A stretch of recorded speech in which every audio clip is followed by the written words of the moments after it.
We have assembled a roundtable of perhaps the brightest minds in politics. And we have Dr. Omékongo Dibinga. We have also with us Joseph Pinion in New York, and we have Jesse Holland here in Washington, D.C., Georgetown University, author, by the way, new book coming out about the Black Panther, we should point out. Dr. Dibinga, I'll begin with you. As we look back on 2020, who or what was the biggest loser? And I honestly have to say that we saw tens of thousands, if not millions of people take to the streets worldwide for Black Lives Matter protest. And after the election was over, what did they get?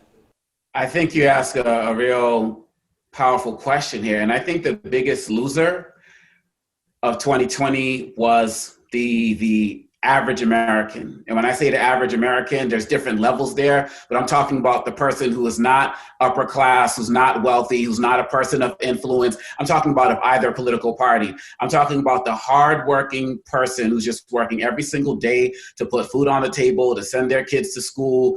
And then you have people within the Black community who also have to navigate that, as well as having to navigate issues of race and racism.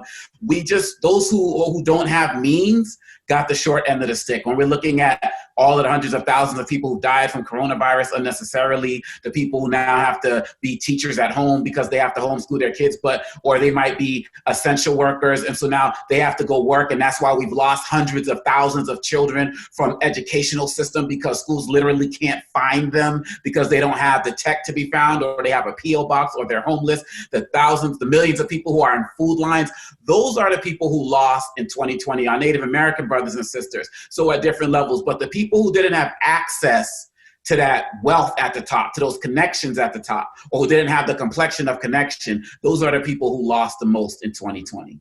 Jesse, who was the biggest loser in 2020? The biggest loser in 2020 were the 250,000 plus people who died this year who didn't have to. Whether you believe in coronavirus or not, whether you believe it's a pandemic or not, the numbers show that there are a certain number of people who are expected to die in this country every year. And the number of people who have died has exceeded that number by 300,000 or more. Those are people who should not have died, but they did. Regardless of whether you think the government should have done better, regardless of who you want to blame for the coronavirus, whether you want to blame China, whether you want to blame the Trump administration, whether you want to blame governors who refuse to put in mask mandates or refuse to lock down, we lost 250,000 people, not statistics, men, women, and children that we should not have this year. And we can put the blame on that on other human beings. They were the biggest losers, and they left behind people who care about them. They lost their lives when they shouldn't have. They, unfortunately, were the biggest losers of the 2020 season. Joe Pinion, the biggest losers in your opinion? I mean, I think to that point, you have to talk about average Americans. I think if there is a villain and there also is a victim, I think the villain is the self-righteous. We've had a great deal of self-righteousness. We've got pain on Main Street. The average American has gotten less than 5 cents on the dollar when you talk about trying to get support through this COVID-19 crisis. And we've got members in Congress who claim to love the common man so much that they refuse to pass any relief bill at all if it doesn't have enough of the things they want in it, while people are drowning in financial despair. Those are real people who don't know how they're going to keep a roof over their head, how to pay for the next meal that they're going to put in their stomachs. So that to me is abhorrent.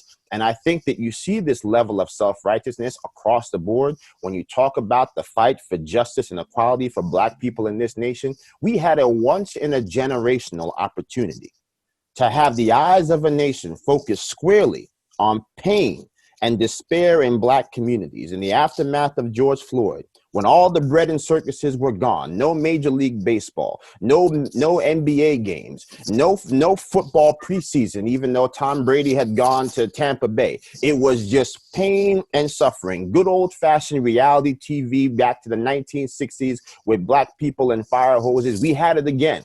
And that moment, in many ways, unfortunately, was squandered because people wanted to have conversations about Gone with the Wind, or should we have the N-word and Huckleberry Finn, and not dealing with the very real policies that needed to be passed in this country. You talk about a story like Breonna Taylor, in many ways getting hijacked, when we should have been having the conversation about this is not the first time that Black people were deemed less worthy than the air or than sheetrock.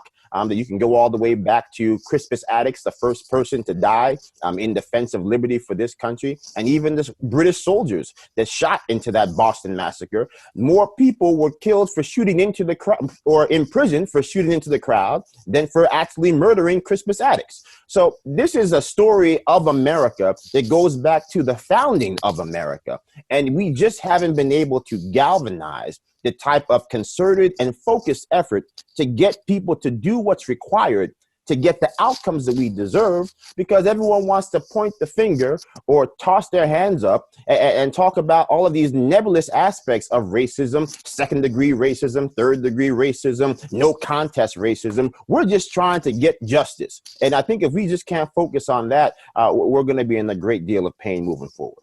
When we come back, I will quote the greatest philosopher of all time. Stay with us.